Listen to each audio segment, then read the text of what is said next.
Good afternoon, everyone.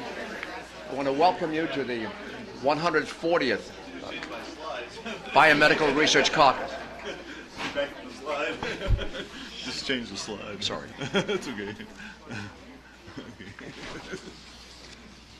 We're delighted to have you all with us, and as we told you before, we're going to have several great briefings this year, Alzheimer's, cancer. We always welcome suggestions from your offices as to any particular topics you might wish to have us bring up. Now, you know, this year, the caucus is chaired by Sherry Bolden, Lois Capps, Rush Holt, and Michael Castle. And these are people who have worked so hard in the past several years to double the NIH. And you know, that wonderful moment of a few years when we did that. This year, you know, things are extremely difficult, and I hope you'll hear even how more difficult they are, or even promising, from Congressman Holt in a few moments. In particular, we really ask that you keep in mind, as the fall comes and the House and the Senate resolve their issues on funding for the NIH, that you always have the NIH in mind. American competitiveness, saving costs, saving lives, the NIH is indispensable. And I know that all of you in your offices will be interested. You know very well that Senators Specter and Harkin on the Senate side have put in $7 billion in the budget resolution, the Senate budget resolution. As a consequence, they will be able to put money into the NIH. On the House, it's more difficult, and we understand the constraints, but we ask you to really try to help us. Now, at this time, I'd like to call, with great pleasure, on one of our co-chairs, distinguished scientist himself, and a distinguished politician also. His family's been in politics all their life. Distinguished member from New Jersey, Congressman Rush Holt. Thank you, Peter. Thank you, Peter. I'm delighted to see such a good turnout here because, as usual, Peter and the committee have put together such a good program. And our speaker today, Bruce Alberts, is really unlike any other. He is the perfect person to talk about what we will be discussing today. Some of you, if you're cell biologists or molecular biologists, may have studied from the Molecular Biology of the Cell textbook that Bruce Alberts wrote. Others of you who were involved in science policy issues or issues of science advice know him as the longtime head of the National Academy. I know him best. Well, I know Betty and Al and Bruce as good friends, but I know him best as someone who, while at the National Academy, looked after not just the funding of science. And here on Capitol Hill, we often have this sense that, well, if we're really interested in science, what we need to do is look after the funding. Yes, that's part of it. It's hard to run a lab without the money to pay the postdocs, the researchers, and so forth. But we also have to look after the infrastructure of research and education in the United States. And Bruce Alberts, better than anybody else I can think of, during his time at the National Academy and before and since, has been someone who's looked after the care and feeding of scientists, the educating of scientists, and the need to tend to the integrity of the process. And I can't emphasize that too much. The integrity of the process, so that the research is meaningful, so that the research is uncompromised, and so that the research is done by people who really have an understanding of the process. So Bruce is someone who has worked at this at every level. From the academy, he spent a great deal of effort on elementary and secondary education. even while he was talking about how to teach grad students to teach, even while he was talking about how we maintain the integrity of the process from undergraduate through graduate through all of the supporting agencies. So he comes to this with a great deal of experience. I think now I probably a certain amount of hard-earned experience and maybe even cynicism. But he's someone that we need to listen to. And those of us who care about our ability to save lives through research, to improve the quality of life of Americans, have to think about more than just what is the bottom line budget of the NIH. And Bruce Alberts is one of the best people in the country, maybe the best, to talk to us about that. And I'm so delighted to have this opportunity to introduce him to you. I gathered by your reaction, some of you already know and admire and respect him, but I just can't say enough about him, and but I will stop saying it now so that we can get on to the program. Thanks.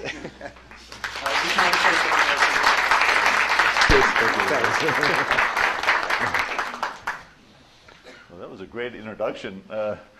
Future president here. I'm going to tell you about what I've learned from the school of hard knocks, perhaps, but by trying to work on this issue for more than 20 years. First in San Francisco, actually, when my wife became president of the San Francisco PTA, and I had to listen to school board meetings on the radio every 2 weeks, which is what got me started in this. Through now, when I'm back at UCSF after 12 years full-time in Washington, teaching graduate students cell biology tomorrow.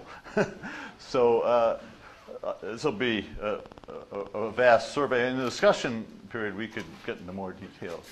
So this is my conclusions, that science education for everyone is really enormously important, and we've trivialized it so that it isn't important the way we teach it, but it should be. We need to enable all children to acquire the problem-solving, thinking, and communication skills of scientists if they're going to be productive, and we're going to remain the leading nation, be competitive in industry and business. Now, we need to also give them the rationality, what I call the scientific temper, so that they can be good participants, productive participants in our democratic society. And finally, of course, we need to find talented people wherever they are, encourage them to become scientists, and only in that way will we maintain our leadership in science and technology, which really underlies our world leadership today. So U.S. business knows what they want in employees. They're not getting it.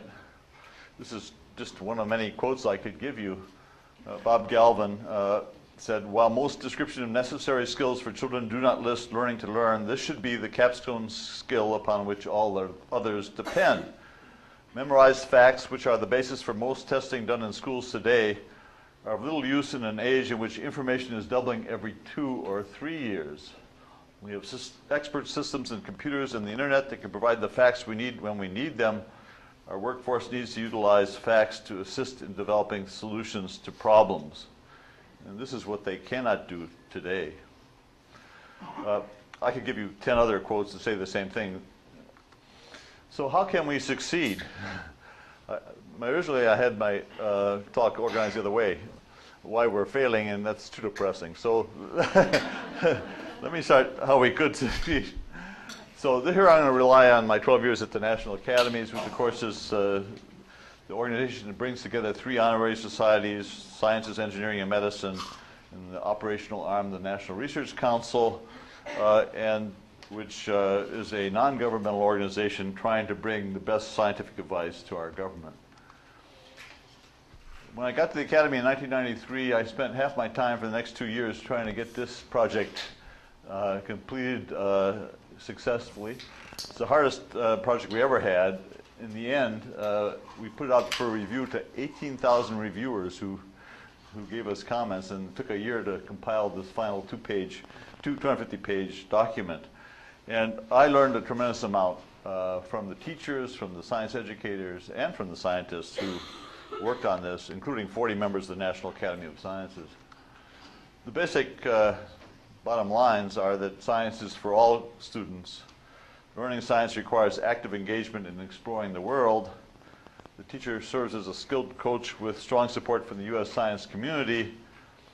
The science education also develops strong reading, writing, and communication skills. And to accomplish this new vision of science education, which is actually quite revolutionary, will require system-wide reforms. So to make it possible for people to understand what we were talking about, we published many books, supplements. Here's one for teachers focusing on what does inquiry look like in the classroom. Here's a booklet for parents, a short little booklet, because parents don't understand what their children are doing in school. And if they don't support this change, of course, nothing will happen. And just to give you an idea of what we're talking about, this is the curriculum for 5-year-olds, kindergartens in San Francisco when I left. Part of it was to do this little exercise in the classroom. It took them about a week, maybe 2 weeks. You put on clean white socks and walk around the schoolyard. In class, you collect all the black specks that stuck to your socks. Now, some of those are seeds, and some of those are just dirt, you know, rocks and things. And so they're not told the answer. This is nothing. You're supposed to figure it out, and these 5-year-olds can figure it out.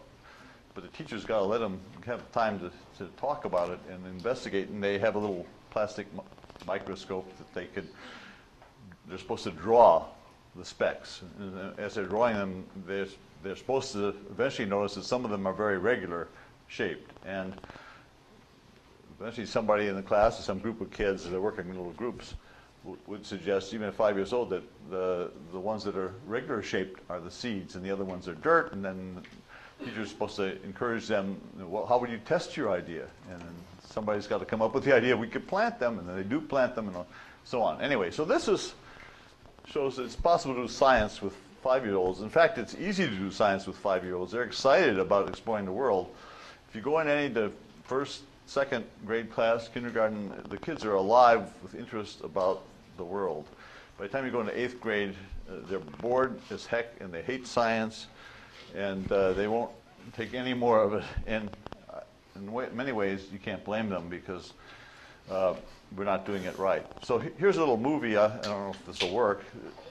They made a simple circuit, and the bulb lit very brightly, so they thought that perhaps there was No, I'm more not than getting one the battery video. in the box. Well, that's not going to So work. what they did was set up a series circuit That's with interesting. one battery, then with 2 batteries. It's on my and screen, then but with it's not on 3 yours. So let batteries, me and compare the 2. let me stop that. Let me back up. At any rate, that's the 4th grade class doing electric circuits. Let's see if it'll work in this format. No, it disappears for some reason. You have to show it from the slideshow, not from the prep slide. Yeah, I'll forget it. Now I've jammed up my whole computer.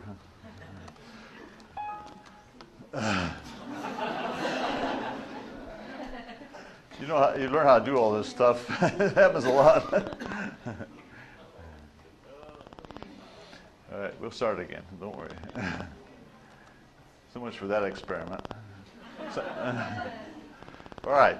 Anyway, unfortunately, you're not going to be able to see what it looks like in class, but that's a little classroom doing electric circuits.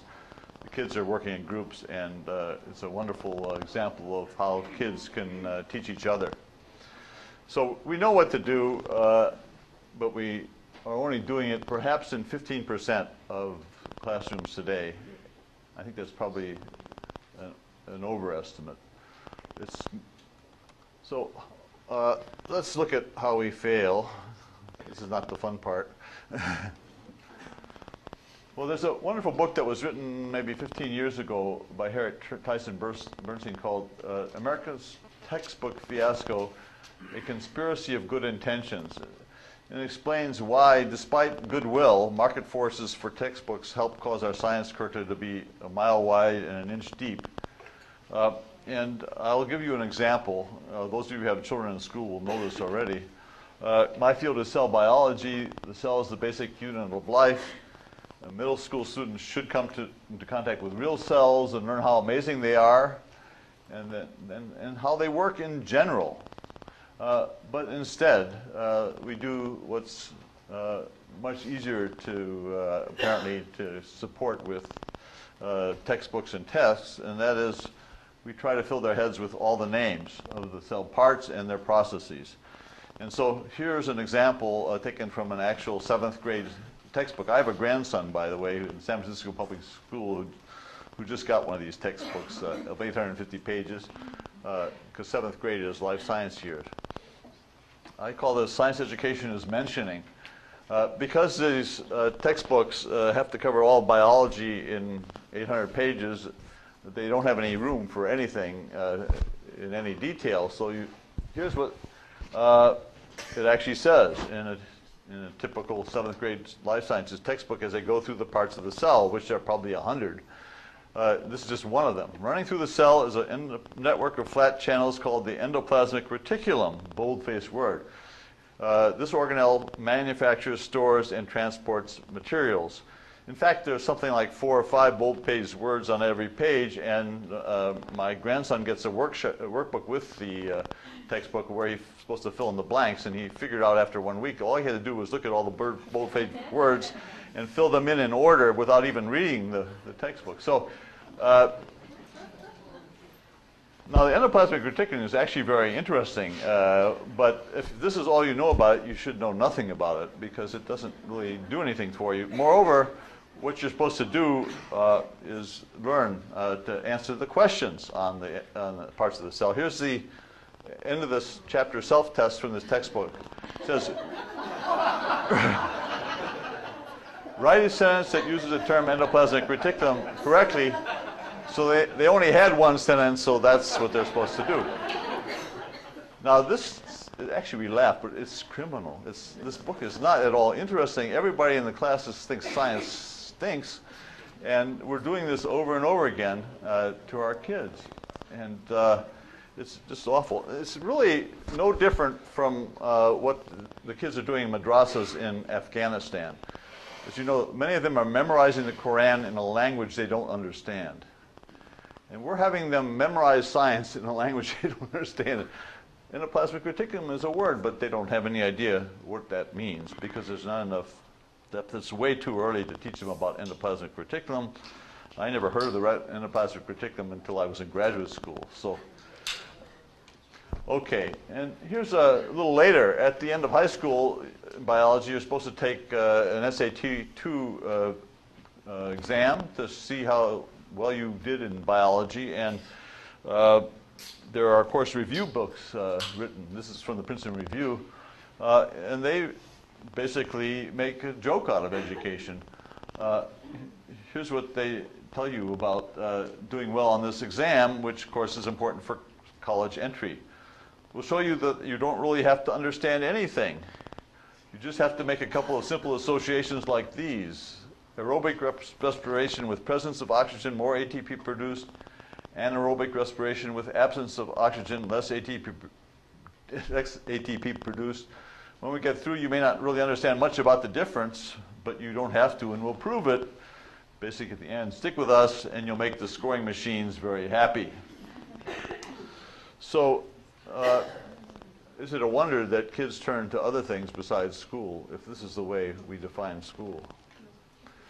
And now we're in a really serious issue because of the testing for accountability. We all believe in accountability, but the testing for accountability of the No Child Left Behind Act, first of all, until now, didn't require any testing in science. It required annual testing in reading and math.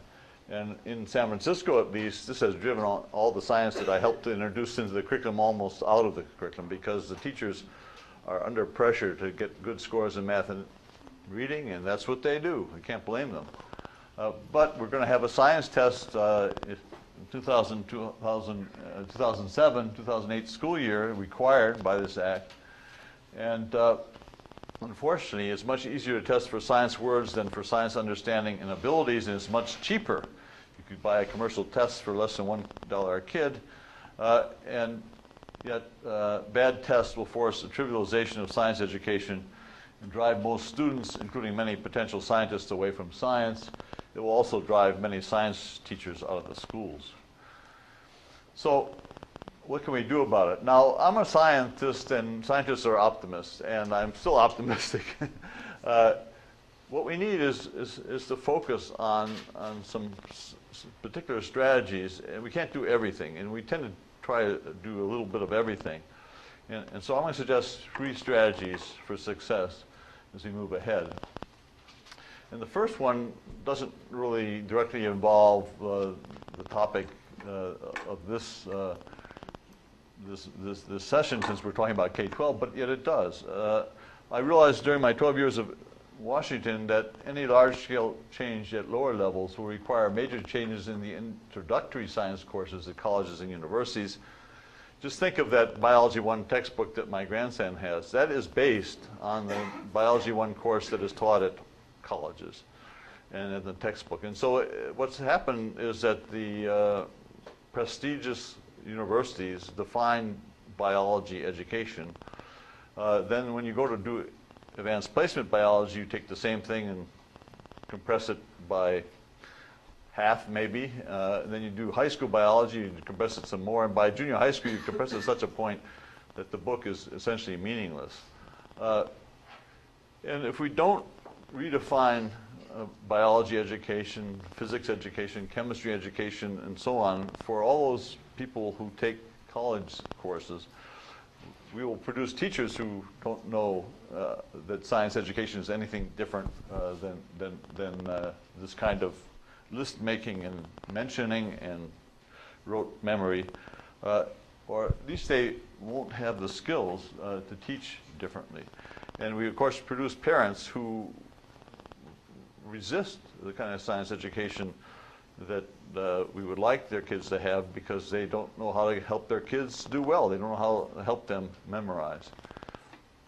So this is the gridlock that our system represents. It's from an early Academy report. You'll note that all the arrows point at teachers, at least most of them. But I've used this sort of complex diagram to sort of pick out a few places where I think effort can really make a difference. And in this particular slide, of course, the colleges and universities are highlighted. And so the first strategy really is implementing in college for all students inquiry-based teaching of science and its relation to society. And that means doing less, not teaching all of biology 1 year, but teaching pieces of it in enough depth so that students can come to understand it, and replacing those cookbook laboratory exercises that all scientists went through without any interest with motivating exercises that let the college students do inquiry. So that is a topic for another day. Strategy 2 is making a science out of science education. The goal here is to use knowledge of what increases student learning based on scientifically obtained evidence to create a continuously improving education system at all levels. And the Academy has been working on this. It's become a major goal for the academies. And one of the first real efforts here was this book, a very important book called How People Learn, Brain, Mind, Experience in School, which looked at the research done on learning in academia for 30 years or so in psychology departments and so on, and asked, what does all that mean for our schooling? And this text, I think, should be read by anybody who's going to be teaching, including my colleagues at UCSF, who don't really know much about teaching either. Some key points. Conceptual understanding is facilitated when new knowledge is structured around major concepts and principles. Secondly, that students' preconceptions must be engaged in order to construct new understandings. Third, learners have different strategies for learning and ability sets and learning styles for gaining comprehension, so you need to give them multiple ways to learn. And last but not least, of course, learners' motivation affects what is learned. It's hard to be motivated when you're doing rote learning. This book, produced especially for teachers, how students learn, it takes science, math, and history and gives specific examples of how you take these principles and use them in practice. And although these were designed for K-12 teachers, again, I think that college faculty should read them. Now, we don't know enough. We know some, but we need to create a knowledge system that can create basis of evidence-based education interventions that we know work and understand what context they work in real school systems. And so the research we need is not research unconnected from schools, but mostly research focused on the classroom, building from what our best teachers already know, of course, as well as from what our best education researchers already know. If we don't do this, our nation's school will continue to be driven by one simple magic bullet solution after another. Every new superintendent of schools, every new mayor, every new governor wants to quickly fix this education system, and that's why we're in such a bad situation. So I think of it as creating an education system that's like our system of science. You know, I would never think of doing an experiment on something I want to understand without reading what's been known first. And in education, that doesn't happen. We have to create that mechanism. The Academy did a major study on scientific research in education to point out what good research in education is. What do we know about education research? There's a lot of education research that's not good, and we need to have high standards for this kind of research. And then in 2003, we published this proposal that came out of a committee that was half education researchers and half superintendent of schools, CEOs, people who were college presidents, to try to see how we can change the focus of education research and get it more effective and more effectively used in our schools. And this report recommends establishing a set of research field sites in which many teachers and school system leaders interact closely with researchers. And the first such field site has been set up in Boston a little over a year ago. It's working on an issue that the district identifies as a key issue that I'd never even heard about before. It's called adolescent literacy.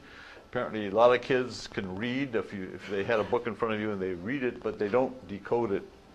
And this really prevents them from learning anything in high school and causes enormous failure rates. And so we've learned a lot about how to teach kids to read at fourth grade level, but we need a lot more work to figure out how to take them to the higher level of reading comprehension that you need to be an adult learner. Now, we're presently exploring the possibility that San Francisco could be a field site with a focus on science and math education. In fact, we have a meeting there next week with some real interest. We'd like to set up eventually maybe 12 different school districts as field sites. The so-called SERP organization is now an independent NGO. Suzanne Donovan is here as the executive director. She sits temporarily in the Academy building, and she used to be a staff officer at the Academy. And I think this process of embedding outstanding researchers as partners with outstanding teachers and school district leaders, I think is a powerful example of how we could create a new dynamic in schools. So strategy 3 is focusing on recruiting, preparing, supporting, and empowering science and math teachers. And we need outstanding people to be these teachers. So the famous Rising Above the Gathering Storm, or Augustine Report from the Academy last fall, made this K-12 issue its top priority for national competitiveness. And it had a series of specific recommendations about how we could recruit new teachers and support them. They propose 10,000 exceptional students be attracted to K-12 science and mathematics education careers annually.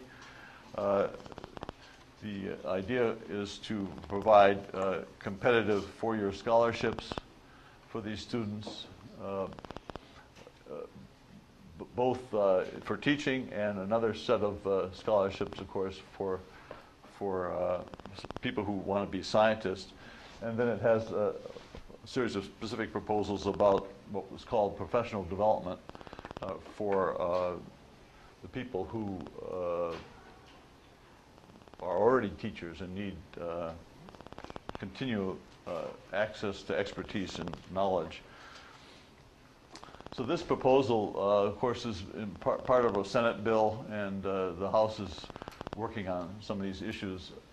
But basically, we need to create a different image, dynamic, and emphasis on taking people who have real science and math talent and supporting them as teachers in our K-12 system. Otherwise, we're never going to get where the nation needs to be.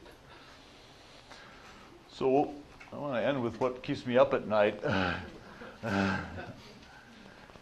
And this is sort of a no-brainer until you realize that it doesn't exist. Our best science teachers need to have much more influence on our education system. Current trends will drive these talented people into much more lucrative and respected careers. It's one thing to offer all these fellowships and tuition support for new teachers, but they're not going to stay there unless we support them once they're in there. None of us would want to work in a system where we knew a lot of things about how to improve whatever we were doing, but nobody gave us a voice. The automobile industry in the United States learned early on from the Japanese, almost too late actually, that they had to listen to people on the shop floor if they wanted to improve automobiles. Our education system really is one of the last hierarchical systems in the United States, where every new superintendent of schools or governor or something has a new idea and wants to enact their own program from the top down, and no wonder we don't get anywhere. So how can we give teachers a voice? The best teachers need to have a voice at every level, from school districts to states to the federal government. So about 2 years before I left the academy, we started a new experiment designed to give a much stronger voice to our best science and mathematics teachers. We set up a teacher advisory council, and Jay Laboff is here, staffs at the academies. This is designed to give a major voice for teachers in the work of the National Academies, but also we've been trying to connect them to the Department of Education and National Science Foundation to give them a voice in federal policy making. Each member must be spending at least 50% time as a K-12 classroom teacher in math, science, or technology, and these people were selected through a very exhaustive interview process, and here they are. This is the first group that we've since had a rotation. Some have rotated off, others have rotated on, but I got to know these teachers very well. Any one of them could have been a CEO of a major company, as far as I could see, if they'd gone in a different direction. These are enormously talented people, but it's really sad to hear from them that they're sitting in a school district, and many of them have no voice in their district, and certainly they have no voice in their state. So this group has been working to see how we could change that dynamic so that policy can be influenced heavily by people who actually know what's going on in the classroom.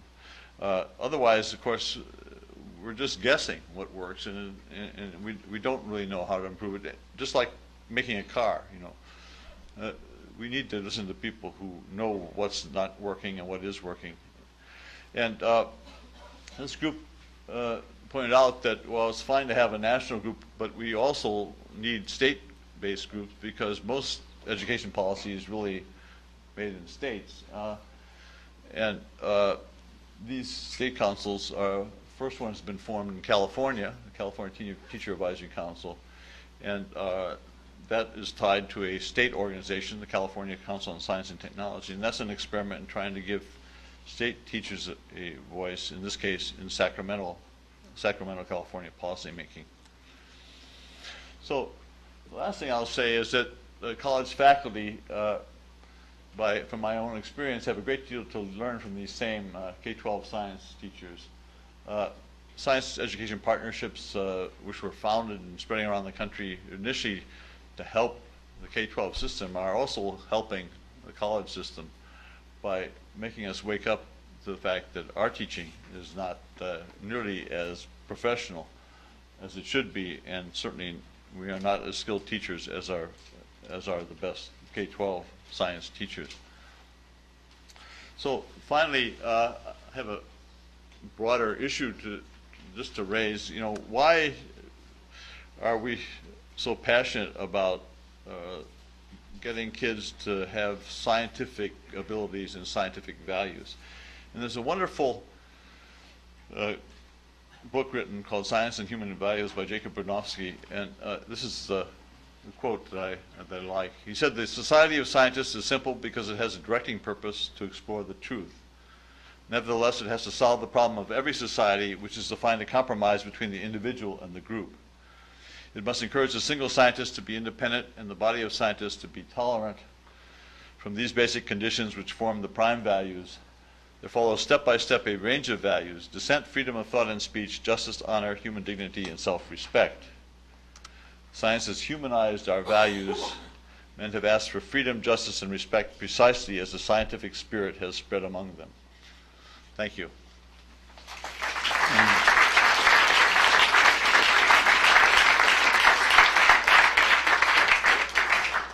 Thank you very much, Dr. Alberts. Now, at this time, we will entertain some questions, and I'm going to ask you the first one, Bruce. How does these doctrines that you've just explained to us, how have they been translated into the pending legislation that's being considered by the Congress? As I said, the Senate bill has strong support for this system of producing 10,000 teachers by, basically the idea is to take science and math majors and encourage them to be the teachers. The model is a very outstanding program at the University of Texas, Austin, called UTeach, in which it's run by the science departments with help from the education schools, but they do everything they can to encourage the people who come into that university interested in science and math majors to think about teaching as a career. And for example, they give them free credits if they go into a classroom 3 hours a week in their first semester, and they advertise that widely, and to try to get the kids to know that science teaching is a career and to be acquainted with what it's like, and to let them sense for themselves whether this is something they might want to do and be good at, and then it continues after that. And it's been a very successful program, producing about 100 science and math teachers a year. So basically, I'm now on a committee at the University of California, which has promised to produce 100 teachers a year from each of the 10 campuses. We promised that to our governor. And that program is looking at the Texas system and seeing how we can expand it. But this is a mindset change, because we have to get in our mind that some of our best students should be science and math teachers, not just those who can't do anything else. Otherwise, we have a system that's just going to continually degrade. And so it's up to science faculty to actually get on board with this as a goal for their students. So the legislation in the Senate has all these components, almost nearly all the components of the Augustine Report in it. The House is still beginning to shape this legislation. Rush Holt told me this morning that he thinks a lot of this will be recommended in the House. Of course, the President's address had much of that report in it, so we have some momentum here. So I'm hopeful that there'll be new resources for this effort we also, all of us here who are scientists, need to engage our scientific colleagues in it as well. Yes, and before you ask your question, ma'am, will you have the mic over there, please?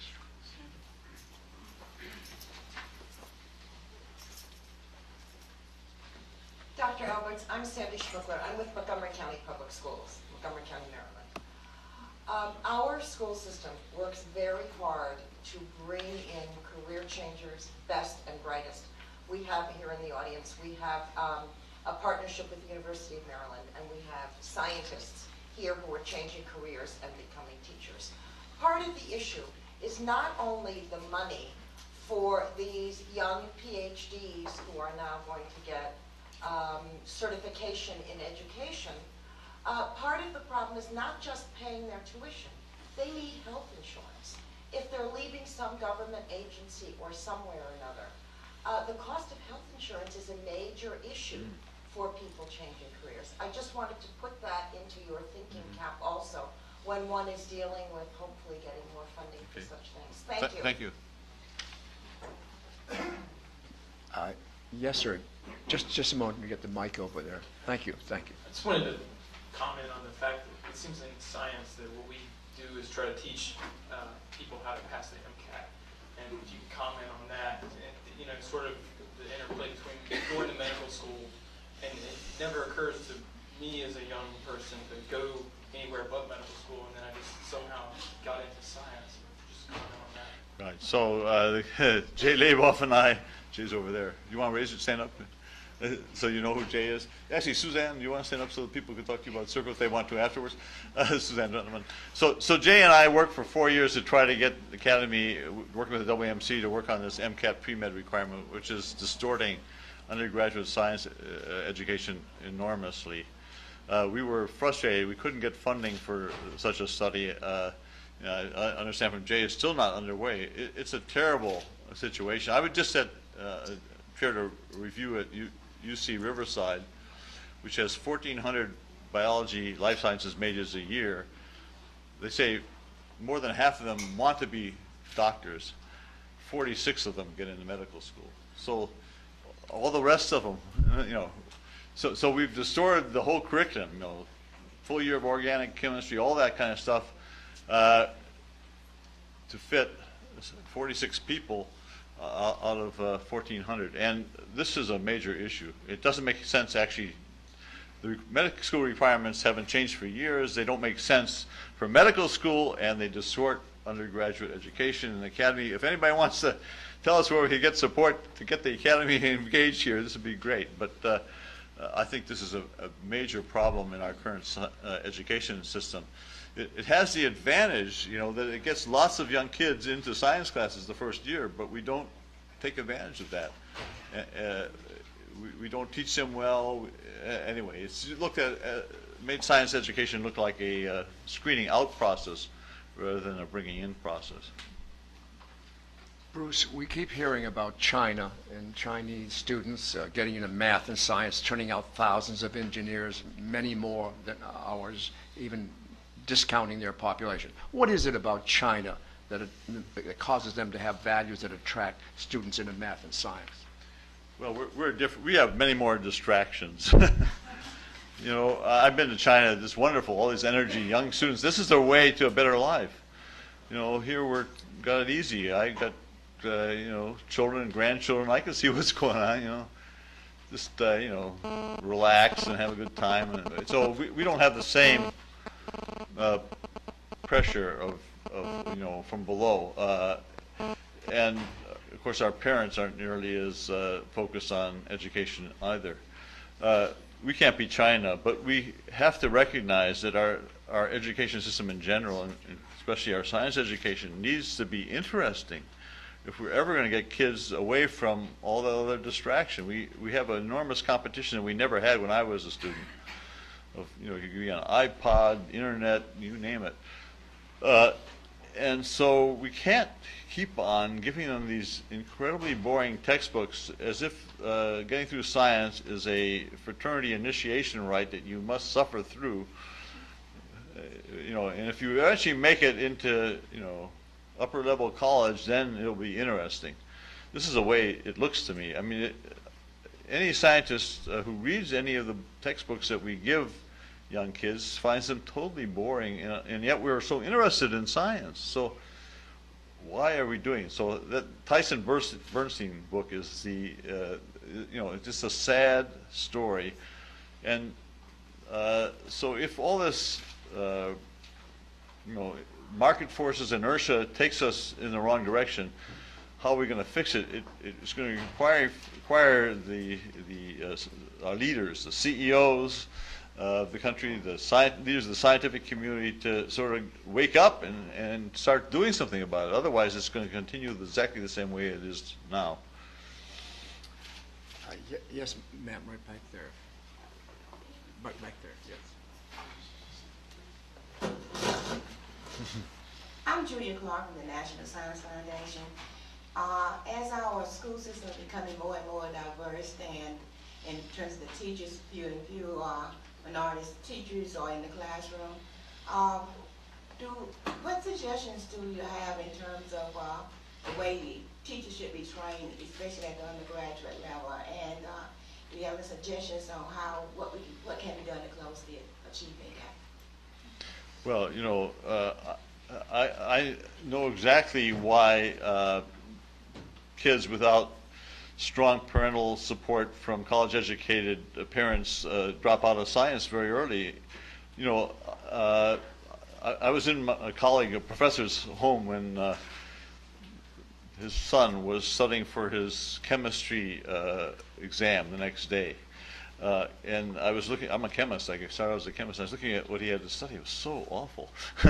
But I said, well, why are you doing this? Well, my father tells me that, if I go through this stuff, then I'll be, it'll come out right in the end. But, but there's nobody to tell the kids, their first generation college, to suffer through this, and make them suffer through this. And, why should, so anyway, I think one of the saddest days I had was going to a school in Washington that the Academy has a partnership with, and looking at the physics book that they were using, because it was, first of all, a dumbed-down physics book. But beyond that, it was just total. It was no different from the Quran. Memorizing the Quran, it was just not interesting. Just memorize this, memorize this. So, I blame ourselves in a sense. The scientists never look what's happening in the schools, and once you start looking, as I did, you become enraged.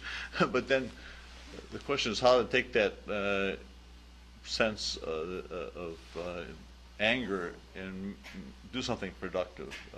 And so after this 20 years, trying lots of other things, my sense is that we have to change first-year college, as I said, make it less is more, focused on understanding what science is, not memorizing all the facts of biology or whatever, chemistry.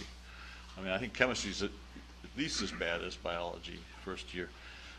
And we have to make a system that will really work, we need to have knowledge of what works. So we need research that really is applied to school needs and relevant to classrooms in America.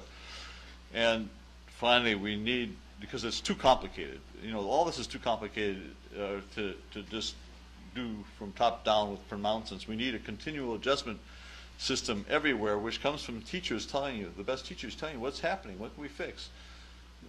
No wonder we can't do education. We don't have that feedback mechanism.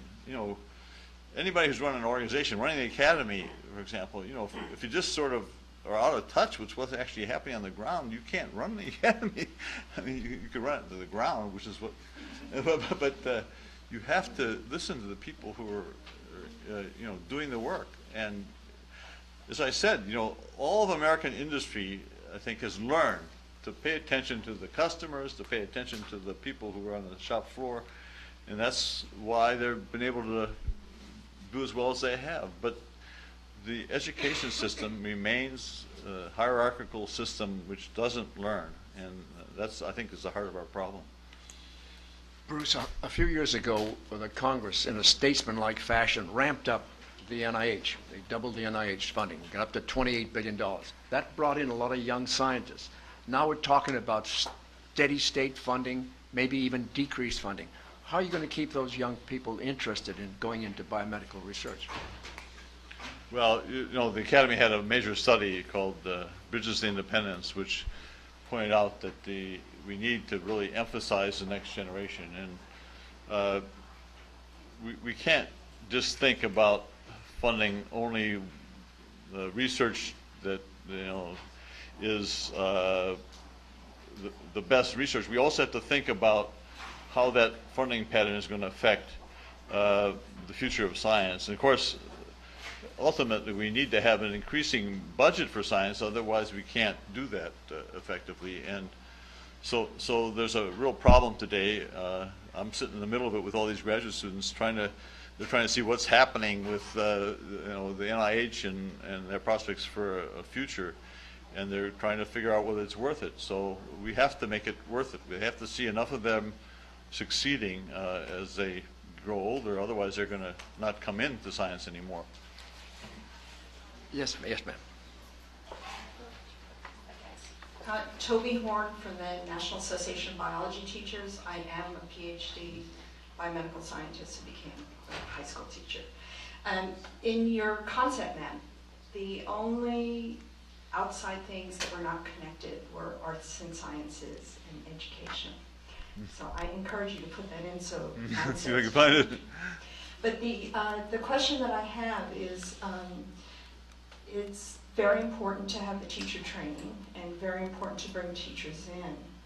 However, laboratories for teaching science are in very poor shape, and funds for consumables don't show up every year. Could you address that? Could we have some legislation?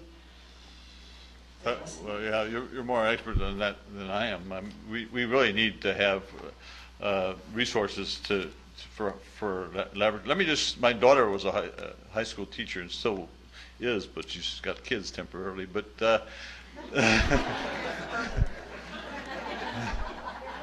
somewhere down here, there's a report from the Academy. I think a very excellent report that came out about a year ago or a little less. That really has important recommendations about high school science. And again, we have to put resources in where it counts, and that's a really important point you're making. Yes, miss. Oh, just a moment for the mic, please. I'm also a scientist that's recently left the lab actually to go into teaching. And my question is, we talk a lot about getting scientists in the classroom. That's one of the wonderful things that NSF is doing through the American Science Partnership. So everybody in the room who's working for somebody or has voted on NSF doubling, thank you very much. It's wonderful that we're trying to get scientists in the classroom, but recent studies have suggested from the University of Maryland system, the CASH project, as well as some surveys that we're doing, have shown that actually scientists going in the classroom is almost detrimental to their career development.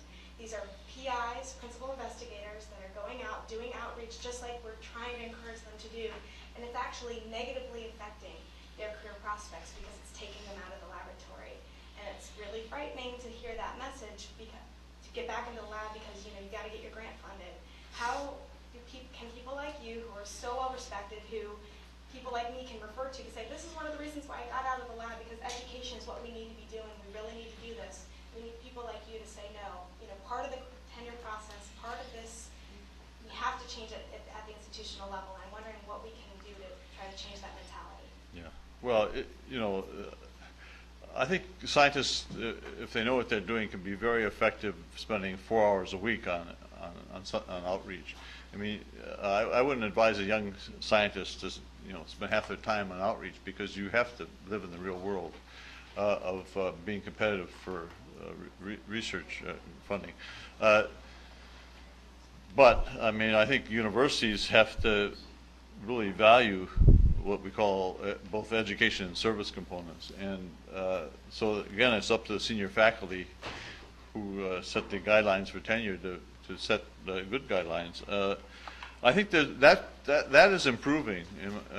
The view that part of your responsibility is to do outreach. I think the NSF is to be commended for adding that to their requirements for funding, that you do an educational component. I think it's getting a lot more activity in the schools.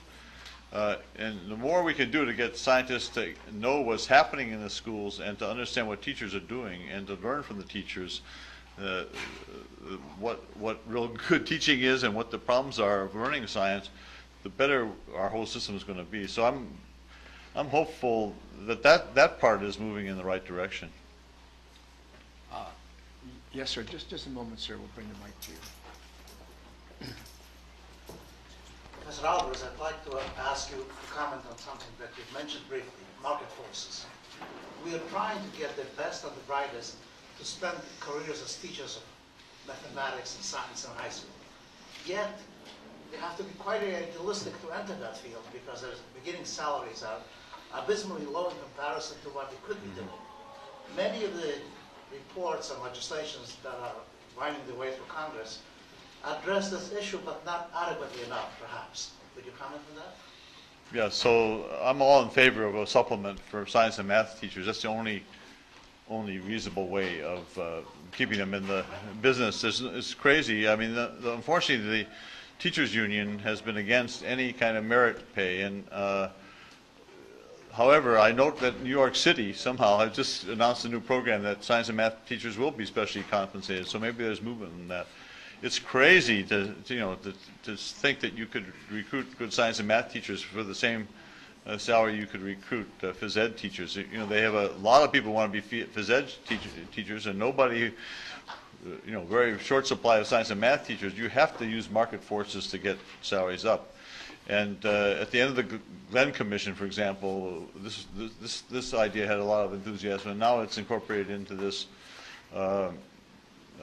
Augustine Report, this idea that some supplements for science and math teachers will be essential. Yes, miss. Just a moment for the mic, please. Hi, I'm Kaylie Bailey, and I'm an undergrad. I'm a senior at Franklin Marshall College. And this past fall, I completed an internship where I taught second graders science. And I was at a public local school. However, I was their first science teacher, and they will not have another science class until 4th or 5th grade. Why at a small local public school was there not science at the second grade level when I'm not even completed my undergrad degree and I could do some basic experiments with them? It's probably because of the reading and math tests every year. Many people think of science as a luxury, as some sort of add-on like band or or art, creative arts, or all those things are really important. But science is really got to be a core subject. When you think about science as learning the process of looking at evidence, reasoning rationally, investigating the world by changing one variable at a time, and all these things that we want kids to learn. Now, if you look at science the way it's actually taught, then of course it looks like an add-on that you don't need. I mean, who needs to know the names of all the parts of the cell in 7th grade? It's not really useful. So part of it is, of course, changing the definition of science education, which, as I said, needs to start at the college level. Otherwise, we're not going to really change people's mindsets. Yes, miss. Thank you. I have a quick question about actually already developed things. Education has existed for many, many centuries. And there are a lot of textbooks, even right now, which have been sponsored by NSF, other organizations, textbooks, materials, case studies that indicate what works. I was wondering if you're familiar with any efforts to consolidate this knowledge, because it seems to be that there is a lot of knowledge spread out all over the place. But the question of how to obtain this knowledge, especially for teachers, and how to assess what are the good, there is a lot of research already. Are there any efforts to consolidate that? Knowledge management questions. Yeah, this is a good point. The Augustine Report from the Academy has a recommendation for a website that puts up, really outstanding modules. If you're going to do that, it has to be very selective. I think I'm all in favor of it. What happened when the federal government tried to do that, that politics got in it, and then everything had to be put up. So if you put up everything, then you can't find anything. So we need, maybe it has to be done outside of government, because the government can't deal with selection somehow. but I think this is an important point. The web gives us a real opportunity to both provide outstanding free curricula for teachers to use and, very importantly, teacher professional development. And in fact, the Teachers Advisory Council of the National Academies and the California Teacher Advisory Council their top priority is trying to think about how web can be used to provide outstanding teacher development. There's going to be a workshop next September organized by the teachers on this issue, because there is a lot of potential to use our new communication systems to change this dependence on whatever textbook you happen to get handed down when you enter the school. Yes, sir. Just a moment for the mic. Bruce, could you give us your thoughts on assessments? So all the business white papers that preceded the Gathering Storm report, business is very clear what they're asking for. They want kids who can solve problems, think critically, analyze. Exactly. And yet, as you point out, we're not using assessments to get at those skills. We're assessing vocabulary. Okay, so I suggest that you look at the two states who I think have reasonable assessments. They got way ahead of the curve: Washington State and Delaware. And if you're in a, I'm afraid that many states will have just awful assessments. It's invisible to teachers. I know the teachers don't even know they're not involved. They don't even know what kind of assessments are coming. They're somehow out of the loop. At least the teachers that I'm interacting with these outstanding teachers from all around the country. So this is part of the problem of not having a teacher's voice into the process of designing something important like your state science assessment. Business and industry needs more education of with regard to be more sophisticated of what kinds of science education, what kinds of math education will meet their needs. They don't really understand the difference, most of them. There's some outstanding examples like Craig Barrett, but most of them, haven't ever focused on this issue, so they'll take any test. And my point is, the test that you have for science deeply matters as to what kind of performance you're going to get, what kind of science education you're going to get. And a good test is going to be more expensive than a bad test. So if you spend $1 per kid on your annual science test, you will probably, it's a very bad investment. You saved money. You didn't spend $10 a kid on a science test, which is what you probably have to spend, but you've probably thrown away all the other money you're spending on science education because it'll all be diverted to memorization. So it's a sort of a fool's game to take a inexpensive science test and think that satisfies No Child Left Behind and fixes your problem. I would like the Academy to be more effective in helping states think about their science tests. I don't see. I'm sitting in California. I don't even know what the science test is. Nobody around me seems to know what's happening with the science test. It's all coming out of some black box somewhere in some dark office, and that's not the way it should be. It needs to, first of all, involve the best teachers, and we need to really think about, most of all, how that test is going to affect teaching and learning, because it's a high-stakes assessment, and everybody's going to teach you that test, and that's the critical issue that people have to have on their mind. Bruce, you were instrumental with other people in originating the Augustine Report to focus the President's attention and the Congress's attention on competitiveness in math and science and promoting students. What about thinking about a similar, analogous report for basic biomedical research? Well, sure, we could do more work.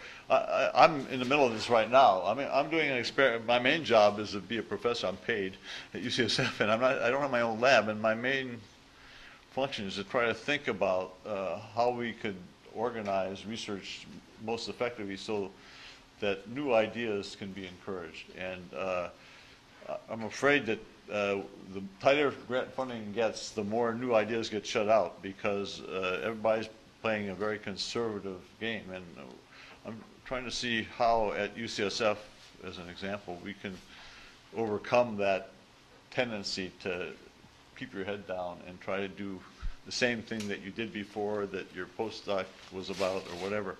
And of course, the NIH has got to be a part of this, and they are very interested in risk-taking research, and we got to work out mechanisms that really work, and having the funds to do that, of course, is very important. Dr. Alberts, thank you very, very much for the very fine lecture. Thank you.